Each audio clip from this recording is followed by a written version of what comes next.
Friends இந்த சுண்டல் பாருங்களா எப்படி இருக்கு பாருங்க, பார்க்கவே எவ்வளோ சூப்பராக இருக்கும், டேஸ்ட்டும் அந்த அளவுக்கு சூப்பராக இருக்கும். இப்போ இந்த சுண்டல் எப்படி செய்யலாம்னு பார்க்கலாமா? வாங்க வீடியோக்குள்ளே போகலாம். Hi friends, welcome to Kerala சமையல். கேரளா சமையலில் பட்டாணி சுண்டல் தான் பண்ண போகிறோம். வாங்க எப்படி செய்யலாம்னு பார்க்கலாம். ஃப்ரெண்ட்ஸ், நான் 2 கப்பு பட்டாணி எடுத்திருக்கேன். இது மஞ்சள் கலர் பட்டாணி. நம்ம பட்டாணி சுண்டல் தான் பண்ண போகிறோம். இப்போது எடுத்து வச்சுருக்க பட்டாணியில் தண்ணி சேர்த்துக்கோங்க. தண்ணி சேர்த்து கொடுத்துட்டு ஒரு 4 மணி நேரம் மூடி போட்டு மூடி ஒரு ஓரமாக வச்சுக்கோங்க. 4 மணி நேரத்தில் நல்லா சுண்டல் நல்லா ஊறி வரும். இப்போ மாற்றி வச்சுக்கோங்க. ஃப்ரெண்ட்ஸ், இப்போ பாருங்கள், நம்ம ஊற வச்ச பட்டாணி சுண்டல் எந்த அளவுக்கு நல்லா ஊறி இருக்குது பார்த்தீங்களா? இப்போ இந்த தண்ணியை நல்லா வடிகட்டிட்டு ஒரு 2 தடவை நல்லா கழுவிட்டு தண்ணி வடிகட்டி எடுத்துக்கோங்க.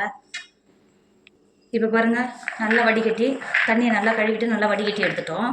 இப்போ ஒரு பாத்திரம் வச்சுக்கோங்க. நம்ம வடிகட்டி எடுத்து வச்சுருக்கோம்ல சுண்டலை உள்ளே சேர்த்துக்கோங்க.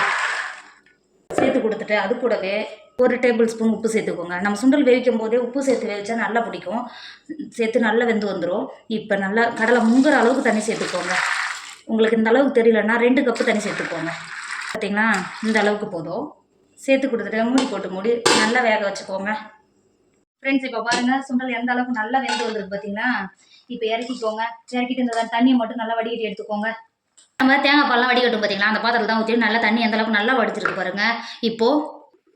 இப்போ வேறு ஒரு பாத்திரத்துக்கு சேர்த்துக்கோங்க. தண்ணியெல்லாம் எந்த அளவுக்கு நல்லா வடிஞ்சிருக்கு பாருங்கள். இப்போ வேறு ஒரு பாத்திரத்துக்கு சேர்த்து கொடுத்துக்கோங்க. இப்போ வேறு ஒரு பாத்திரம் சேர்த்து கொடுத்து இதுக்கு சின்னதாக ஒரு தாளிப்பு ரெடி பண்ணிக்கலாம். இப்போ அடுப்பில் வானில் வச்சுக்கோங்க. இதில் 1 டேபிள் ஸ்பூன் எண்ணெய் சேர்த்துக்கோங்க. ஃப்ரெண்ட்ஸ், இப்போ எண்ணெய் சேர்த்து எண்ணெய் நல்லா சூடாகிடுச்சு. 2 காஞ்ச மிளகாயை கட் பண்ணி சேர்த்துக்கோங்க. அது கூடவே ஒரு பச்சை மிளகாயை துண்டு துண்டாக கட் பண்ணி வச்சுருக்கேன், அதையும் உள்ள சேர்த்துக்கோங்க. நம்ம சுண்டலுக்கு பச்சை மிளகாய் தாளிக்கும் போது வாசனை நல்லாயிருக்கும். காஞ்ச மிளகாவோட சேர்ந்து வாசனை நல்லாவே இருக்கும். சேர்த்து கொடுத்துக்கோங்க. இப்போ காஞ்ச மிளகாவும் பச்சை மிளகாவும் நல்லா கலர் மாறிடுச்சு. 1/2 டேபிள் ஸ்பூன் கடுகு சேர்த்துக்கோங்க. அது கூடவே 1/4 டேபிள் ஸ்பூன் உளுத்தம்பருப்பு சேர்த்துக்கோங்க. வாசனை நல்லாவே இருக்கும். சேர்த்துட்டு நல்லா கடுகு பொரிய விடுங்க. கடுகு நல்லா பொரிஞ்சு வந்துடுச்சு. ஒரு கொத்து கருவேப்பிலை சேர்த்துக்கோங்க.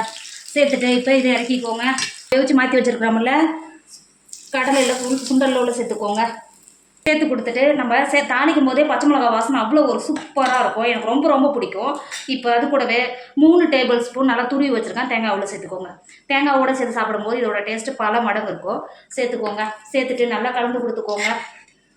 நம்ம சேர்த்து சுண்டல் வேவிச்சோம்ல அது வந்து நல்லா தாளிச்சோம்ல அதெல்லாம் சேர்த்து நல்லா கலந்து கொடுத்துக்கோங்க.